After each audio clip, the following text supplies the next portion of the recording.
नमस्कार, स्वागत है आपका इंडिया वॉइस पर। मैं हूं आपके साथ स्वीटी दीक्षित। बुलेटिन की शुरुआत करेंगे प्रयागराज की खबर के साथ। अतीक अहमद के दफ्तर पुलिस की रेड। अतीक के दफ्तर में मिला हथियारों का जखीरा। अतीक के दफ्तर में बड़ी मात्रा में कैश भी बरामद, जिंदा कारतूस और मैगजीन बरामद की गई। अतीक के कार्यालय पर पुलिस का सर्च ऑपरेशन।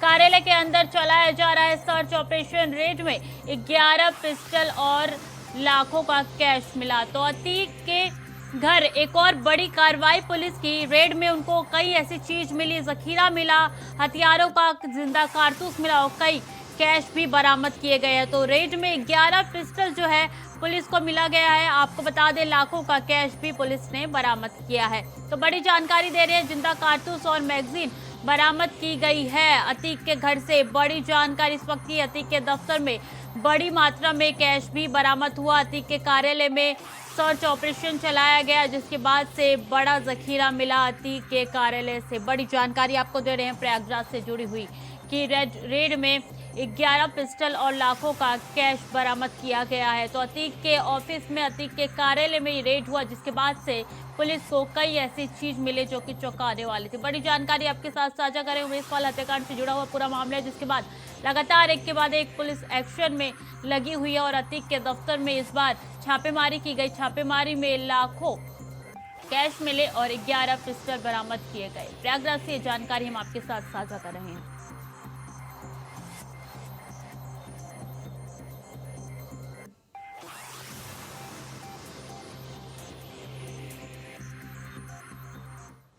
तो ये तस्वीरें सीधे अतीक के दफ्तर से हम आपको दिखा रहे हैं, जहां पे लाखों का कैश मिला है और जिंदा कारतूस मैगजीन भी बरामद की गई है। तो मिट्टी में मिलाने वाली कार्रवाई लगातार पुलिस प्रशासन की चल रही है। आपको बता दें, उमेश पाल के कातिल फरार है और शूटर के घर बुलडोजर से वार लगातार पीडीए कर रहा है। तो एक के बाद एक लगातार बुलडोजर गरज रहा है अतीक के गुर्गों पे, अतीक के करीबियों पे। और देखिए, उसी संदर्भ में एक बार फिर से छापेमारी की गई है और अतीक के घर से कई अहम चीजें बरामद की गई है। 4 कारोबारियों करीबियों के घर धाराशाही भी कर दिए गए हैं। तो माफिया के गुलाम के बाद गुड्डू बमबाजी की बारी है। कल मोहम्मद गुलाम के घर बुलडोजर चला था और आज गुड्डू के घर नोटिस जो है वो चस्पा कर दिया गया है। ज्यादा जानकारी के साथ शोएब रिजवी हमारे साथ जुड़ चुके हैं। शोएब, देखिए, पुलिस की ये बड़ी कामयाबी की रेड के बाद उनको कैश मिला, पिस्टल मिला अतीक के कार्यालय से, अतीक के ऑफिस से। इसके साथ क्या अपडेट है आपको, आपके पास रेड से जुड़ी हुई? देखिए, बिल्कुल निश्चित तौर पर एक बड़ी कामयाबी है। चकिया स्थित जो अतीक का कार्यालय है, उस कार्यालय में जो पिछले काफी दिनों से बंद भी था, हालांकि 2 से 2.5 साल पहले इस पर भी कार्रवाई हुई थी पीडीए की। उसी कार्यालय के अंदर एक कमरे में बड़ी संख्या में वेपन्स मिले हैं, असलहे मिले और कैश बरामद हुआ। हालांकि एग्जैक्ट ये अमाउंट कितना है ये कह पाना भाई थोड़ी जल्दबाजी होगी, क्योंकि अभी अब से कुछ देर बाद जो पुलिस कमिश्नर है यहाँ के, रमेश शर्मा, वो बाकायदा एक प्रेस कॉन्फ्रेंस करेंगे। इस पूरी बरामदगी के साथ 2 लोग भी गिरफ्तार हुए हैं, पुलिस की कस्टडी में है 2 लोग। ये लोग कौन है, क्या इनकी इसमें संलिप्तता है, इन तमाम चीजों का खुलासा फिर कुछ देर बाद पुलिस करेगी। लेकिन जिस तरह से कार्यालय में बड़ी संख्या में पुलिस बल वहां पे पहुंचा, पूरे कार्यालय को एक तरह से पुलिस छावनी में तब्दील कर दिया गया। अलग अलग जगहों की तलाशी ली गई और तलाशी ले के दौरान ही पुलिस को ये एक बड़ी कामयाबी मिली है। बड़ी संख्या में कैश बरामद हुआ, जिसको बाकायदा मशीन के जरिए से उसको काउंट किया जा रहा है। नोट कितनी है, कितना कैश है, इसको गिना जा रहा है। साथ ही साथ 10 के करीब वेपन जो है वो वहां पर मिले, उनके साथ कारतूस मिले हैं। तो कह सकते हैं कि इस पूरे घटना के बाद इस तरह के एक बड़ा खुलासा है जो पुलिस ने अब से थोड़ी देर पहले किया है। ये जो चकिया स्थित कार्यालय है, कभी अतीक अहमद का ये मुख्य कार्यालय हुआ करता था, यहाँ अतीक अहमद बैठा करते थे। आज उसी कार्यालय के अंदर से ये बरामदगी हुई है। पुलिस की टीम को ये सफलता मिली है। हालांकि पुलिस ने 2 लोगों को पकड़ा भी है, उनका किस तरह से क्या रोल है और इस पूरी बरामदगी के पीछे क्या सच है, ये अब से कुछ देर बाद पुलिस कमिश्नर जब भी प्रेस कॉन्फ्रेंस करेंगे, मीडिया को इसकी जानकारी देंगे। लेकिन इतना जरूर है कि जिस तरह से ये चीजें सामने आई हैं, उससे ये जरूर लगता है कि एक बड़ी प्लानिंग और बड़े सुनियोजित तरीके से इसका घटना को अंजाम दिया गया था। जी बिल्कुल। किस वक्त ये रेड हुई और आप कह रहे हैं 2 व्यक्ति को जो पकड़े गए हैं, क्या वो कार्यालय में मौजूद थे? क्या जानकारी है इसको लेकर? बिल्कुल, पुलिस ने जो 2 लोगों को पकड़ा है वो इस पूरी घटना के बारे में अब से कुछ देर बाद जब पुलिस लाइन में प्रेस कॉन्फ्रेंस होगी तो इसका खुलासा होगा। लेकिन जिस तरह से बड़ी संख्या में वेपन्स, करीब 10 के करीब वेपन्स है, जो पिस्टल बताए जा रहे हैं, उसके साथ कारतूस है और जो नोट है वो अंदाजा ये लगाया जा रहा है 500 और 200 की नोटें हैं बड़ी संख्या में, जिसकी करीब करोड़ों रुपए के आसपास की नकदी बताई जा रही है। लेकिन इस बारे में अभी थोड़ा जल्दबाजी हुई क्योंकि इसको मशीन के जरिए काउंट किया जा रहा है और साथ ही साथ जो पकड़े गए लोग हैं उनका नाम क्या है, इस पूरे घटना में उनका क्या कनेक्शन है, ये जब प्रेस कॉन्फ्रेंस करके पुलिस बताएगी तो उसके बाद इसका खुलासा हो पाएगा। लेकिन जिस तरह से अतीक का ये एक तरह से कह सकते हैं कि वो कार्यालय है जहां से अतीक अहमद ने न सिर्फ सांसद रहते हुए, विधायक रहते हुए इसी कार्यालय से लोगों से मिलना जुलना होता था, यहीं पर वो बैठते थे। और आज काफी लंबे समय बाद जब इस कार्यालय में पुलिस की बड़ी संख्या में टीम पहुंची, उस वक्त जो यहाँ के पुलिस कमिश्नर है रमेश शर्मा, आकाश कुलेरी जैसे तमाम जो लीड करने वाले अधिकारी हैं, वो सारे लोग इस कार्यालय में पहुंचे। एक एक जगह की तलाशी ली गई और इसी तलाशी के दौरान तो उन्हें ये वेपन्स और जो नकदी है वो मिली है। अब इसके पीछे क्या मंशा है, कैसे ये यहाँ पर पहुंची, जो 2 लोग पकड़े गए उनको पुलिस ने कहाँ से पकड़ा था, इन तमाम चीजों के बारे में अब से कुछ देर बाद जो प्रयागराज की पुलिस लाइन है वहां पर जो पुलिस कमिश्नर रमेश शर्मा। जी शोएब, मैं आपको बीच में रुकना चाहूंगी क्योंकि हमारे साथ सपा के नेता शिल्पी चौधरी जुड़ चुकी हैं। बहुत बहुत स्वागत है आपका इंडिया वॉइस पर।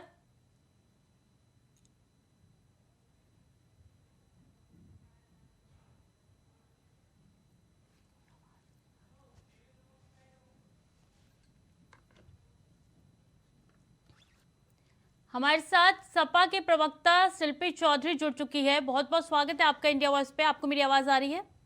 हाँ जी, आ रही है आपकी आवाज। देखिए, ये लगातार एक के बाद एक जो छापेमारी है, अब लग रहा है कि प्रयागराज की पुलिस जो है एक्टिव होती हुई नजर आ रही है। नहीं, ये बहुत अच्छी बात है। माफियाओं के खिलाफ अगर कोई छापेमारी हो रही है, उनकी गिरफ्तारी हो रही है, कोई कार्रवाई हो रही है तो निश्चित रूप से ये अच्छी बात है। और बस इसमें ये देखना जरूर है कि कोई निर्दोष न चपेट में आए। कौन निर्दोष कौन है? ये सब तो शूटर है जिनके खिलाफ कार्रवाई लगातार हो रही है उमेश पाल हत्याकांड से जुड़ी हुई। नहीं, उसमें तो ड्राइवर भी है, उसमें तो साथ चलने वाला व्यक्ति भी है। जो शूटर हैं उनकी एक हिस्ट्री शीट होगी, पुलिस उसको भी बाहर निकालेगी। लेकिन जब पुलिस सीधे सीधे एनकाउंटर करती है तो हम कैसे कह सकते हैं कि वो शूटर है? ठीक है, हम आपका जवाब ले लेते हैं। हमारे साथ देवेंद्र प्रमुख भी जुड़ चुके हैं, बीजेपी के प्रवक्ता है। बहुत स्वागत है आपका सर इंडिया वॉइस पर।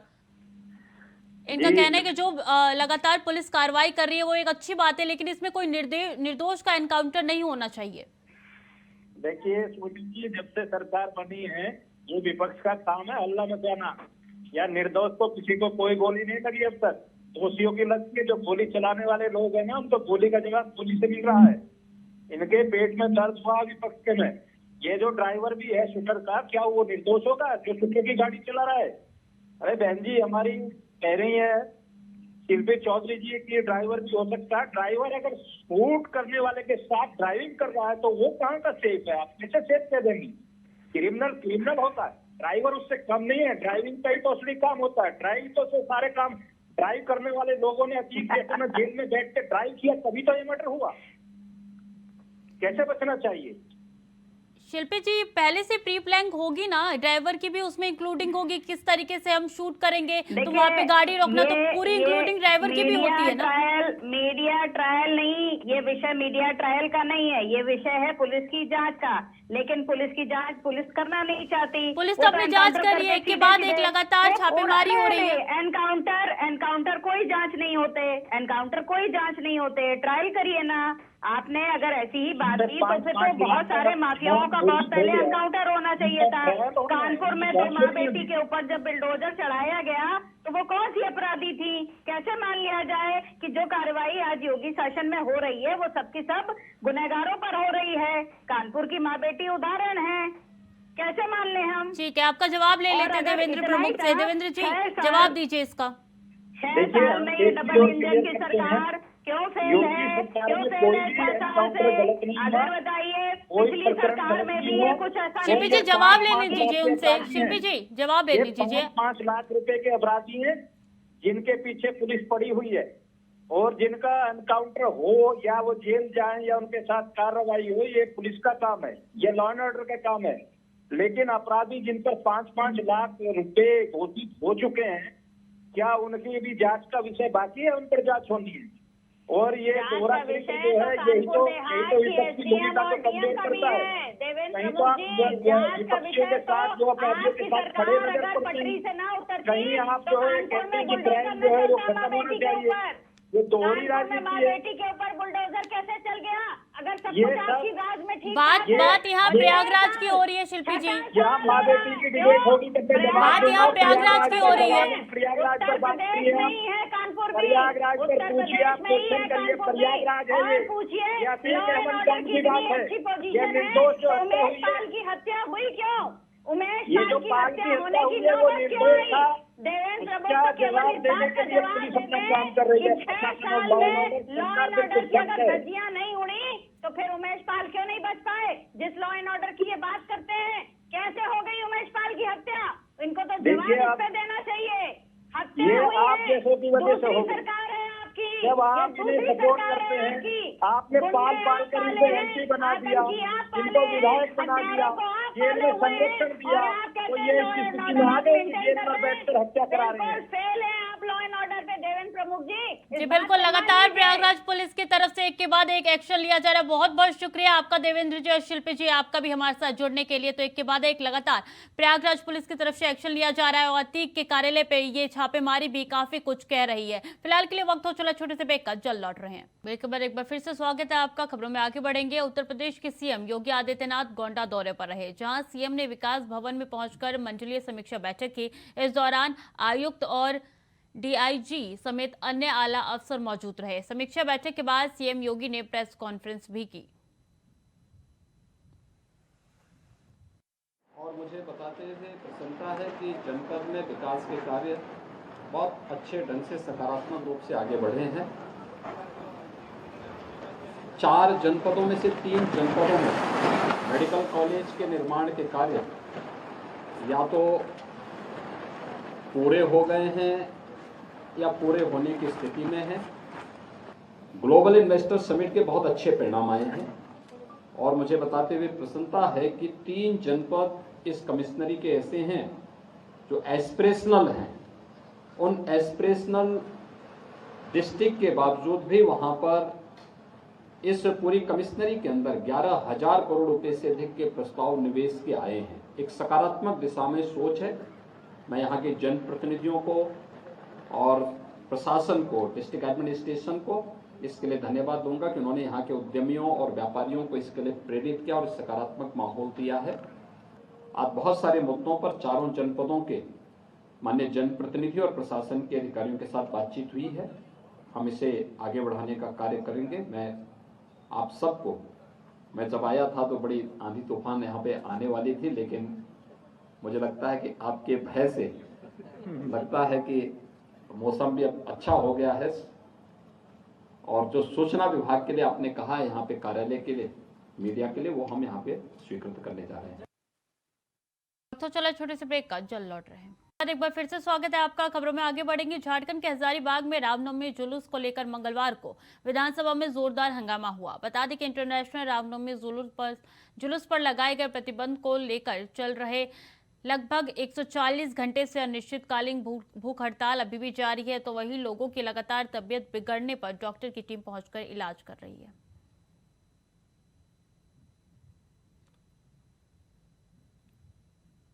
नोएडा पुलिस ने शहर में चल रहे फर्जी कॉल सेंटर का पर्दाफाश किया है। पुलिस ने कॉल सेंटर पर दबिश देकर मौके से 6 लोगों को गिरफ्तार किया है। वहीं कॉल सेंटर में काम कर रही करीब 1 दर्जन लड़कियों को हिरासत में लिया है। बता दें, पुलिस ने पकड़े गए आरोपियों के पास से 1,18,000 रुपए नकद, 55 नकली चून के डिब्बे, एटीएम कार्ड, एक होंडा सिविक कार, अन्य सामान बरामद किए। पुलिस ने यह कार्रवाई कोतवाली सेक्टर 63 में की है। ये जो खुलासा हुआ, इसमें शिकायत मिली थी, एक आदमी ने किया था कि सर मुझे फर्जी लोन देने के लिए और जॉब के लिए कॉल किया गया था। इसमें कुल 18 लोग थे जो कॉल सेंटर चला रहे थे, जिसमें 12 लड़कियां थीं और 6 ये लोग थे। बरामदगी इनसे हुई है जो 4 लैपटॉप हुए हैं, 18 मोबाइल हुए हैं इनसे, 2 डेस्कटॉप कंप्यूटर हुए हैं, कई सारी पासबुकें हैं, चेकबुकें हैं, 1,18,000 रुपये कैश है, ये सारी। और नोएडा में बिना लाइसेंस मादक द्रव्यों के बार में परोसने की सूचना पर आबकारी विभाग और कोतवाली पुलिस ने संयुक्त रूप से सेक्टर 76 स्थित स्पेक्ट्रम मॉल में चक्रव्यूह एंड बार रेस्टोरेंट छापा मारा, जिसके बाद वहां मौजूद लोगों में हड़कंप मच गया। कार्रवाई के दौरान वहां से बियर और महंगी शराब की बोतल बरामद की गई। कोतवाली 113 पुलिस इलाके 7 मैनेजर समेत कुल 5 लोगों को आबकारी अधिनियम के तहत गिरफ्तार किया गया।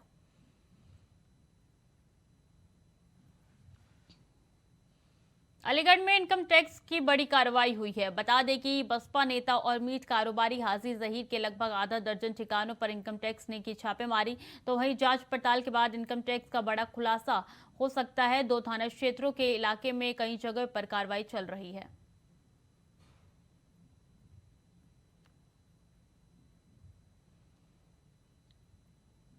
सीतापुर में तिरंगे का अपमान किए जाने का मामला सामने आया है, जिसका वीडियो सोशल मीडिया पर वायरल हो रहा है। 6 सेकंड के इस वीडियो में साफ देखा जा सकता है कि दुकान पर काम करने वाले शख्स तिरंगे का पोछा बनाकर दुकान की सफाई कर रहा है और सफाई करने के बाद पोछे में लगी धूल को दुकान के बाहर झाड़ रहा है। सोशल मीडिया पर वायरल होने के बाद लोगों और पुलिस को इसकी जानकारी हुई, जिसके बाद पुलिस ने तिरंगे के अपमान को लेकर राष्ट्रीय गौरव अपमान निवारण अधिनियम धारा 2 के तहत मुकदमा दर्ज किया है।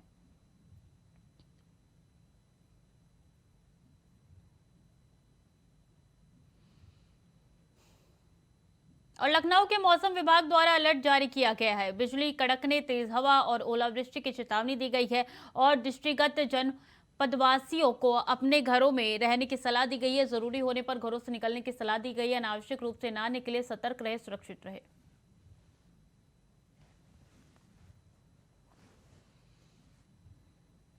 आगे बढ़ेंगे। देश के किसानों की मुश्किलें कम होने का नाम नहीं ले रही है। बेमौसम बारिश और ओलावृष्टि से उनके ऊपर मुसीबतों का पहाड़ टूट पड़ा है। उत्तर प्रदेश के कई इलाकों में बारिश और ओलावृष्टि से किसानों की कमर टूट गई है। बारिश और ओलावृष्टि से गेहूं और सरसों की फसल को भी भारी नुकसान पहुंचा है। गेहूं की फसल खेतों में गिरने से जहां पैदावार प्रभावित हो गई है, तो वहीं सरसों का दाना भी गिर जाएगा। साथ ही सब्जियों की पैदावार भी इससे प्रभावित होगी। और मंत्री जी भी विशेष गांव में गए थे। लोगों ने भी वहां पे निरीक्षण किया है और जहां जहां बहुत सारे किसान भाइयों को नुकसान हुआ है उसकी पूरी जानकारी शासन को दी जा रही है और एग्रीकल्चरल कमिश्नर साहब को दे दी गई। और जवा, सैसमा, मटर सब ये नुकसान हो गया है। तो वहीं यूपी के सीतापुर में मौसम ने करवट बदली है। बिन मौसम बरसात से किसानों को परेशानी उठानी पड़ रही है। तेज हवा से भारी बारिश के साथ ओलावृष्टि की चपेट में फसलें आ गई हैं। खेतों में खड़ी गेहूं और सरसों समेत आम की फसल भी नष्ट हो गई है। तो वहीं किसानों का कहना है कि बारिश और ओला के चलते सरसों और आम की फसल पर काफी असर पड़ेगा। बारिश का नुकसान लाही तब चली गई, गेहूँ सब चला गया और नुकसान बहुत होगा गेहूं को। खबर सुल्तानपुर से, जहां चुनाव नामांकन के दौरान समर्थकों संग साइकिल जुलूस निकालकर आचार संहिता उल्लंघन करने के मामले में पूर्व मंत्री Gayatri Prasad Prajapati MP MLA court में पेश हुए।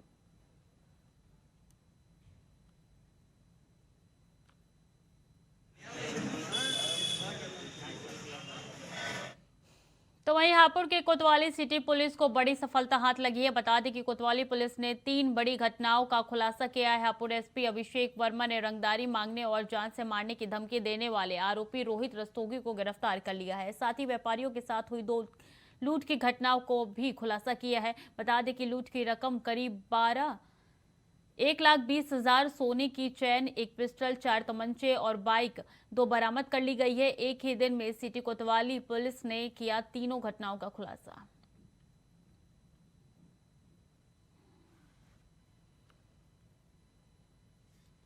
देखिए, विगत कुछ दिनों में थाना हापुड़ कोतवाली क्षेत्र के अंतर्गत कुछ व्यापारियों के साथ लूट की घटनाओं की वारदात हुई थी, जिसमें इन सभी घटनाओं का संज्ञान लेते हुए हमारी जो थाना कोतवाली पुलिस टीम थी वो इस पे सघन नज़र रखी हुई थी और इस पे लगातार जो अभियुक्त थे उनकी तलाशी में थी। इसी घटनाक्रम को नज़र रखते हुए जो थाना कोतवाली की विशेष टीम है उसने 6 अभियुक्तों को गिरफ्तार किया है जो इन लूट की घटनाओं को कारित करते थे।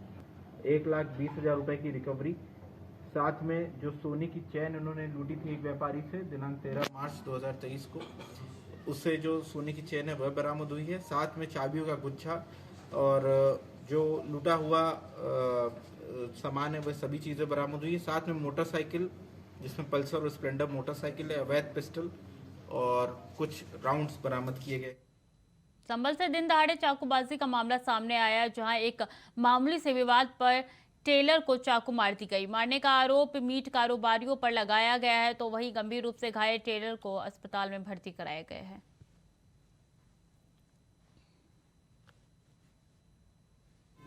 ये इसके 2 जनों ने पकड़ा, इसके एक जने ने आगे से पकड़ा और एक जने ने पीछे से पकड़ा। 1-2 दिन पहले मेरी तू मैं हो गई थी जरावत में, उनने उसके चाकू मारा। प्रोग्राम में गोश्त के ऊपर उससे हो गई थी, मीट वगैरह के ऊपर उससे तू मैं हो गई थी। भाई हमारा टेलर का काम करता है, सिलाई का करते हैं। उन्होंने कसाई वाली दिखाई अपनी, जैसे ढोरों को काटते हैं ना, उन्होंने इस तरीके से इसके चाकू मारा 2 जनों ने। कान पे जा रहा था, इसकी पहले आंखों में मिर्चें डाली, उसके बाद में एक जने ने आगे से पकड़ा, एक जने ने पीछे से चाकू मारा। जी हम अस्पताल लेकर आए, हम ये चाहते हैं ज्यादा से ज्यादा सख्त से सख्त कार्रवाई करी जाए। जी थाने से ही हम लोग आए हैं।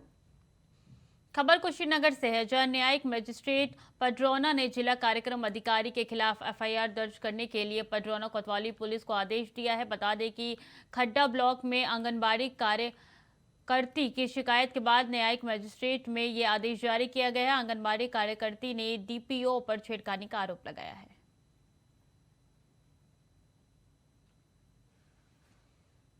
अगली खबर हरदोई से है, जहां मलावा कस्बे में सब्जी खरीद कर घर लौट रही महिला के गले से बाइक सवार लुटेरे ने चैन लूट ली। मौके पर पहुंची पुलिस ने सीसीटीवी फुटेज खंगाल रही है। बता दें सोमवार शाम करीब 5 बजे की घटना है, जब पीड़िता सब्जी खरीद के घर लौट रही थी। तभी घर लौटते समय कस्तूरबा गली के पास मुड़ते वक्त बाइक सवार 2 बदमाशों ने उनके गले से चैन लूट के फरार हो गए।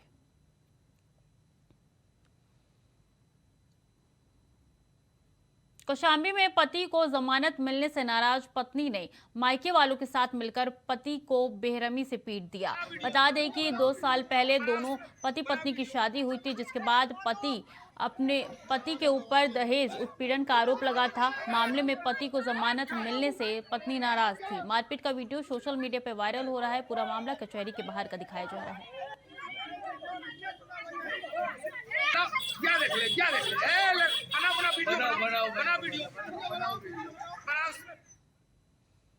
रायबरेली में पुलिस और बदमाशों के बीच मुठभेड़ हुई। मुठभेड़ के दौरान बदमाशों ने पुलिस पर फायरिंग करी, तो वहीं पुलिस की जवाबी फायरिंग में 2 बदमाशों के पैर में गोली लग गई। बता दें बदमाशों के पास से अवैध तमंचा और कारतूस बरामद किया गया है। साथ ही उनके पास से गाड़ी, 250 मीटर चोरी का तार और बिना नंबर की पिकअप गाड़ी भी बरामद की गई। मामला कोतवाली क्षेत्र के पास का बताया जा रहा है।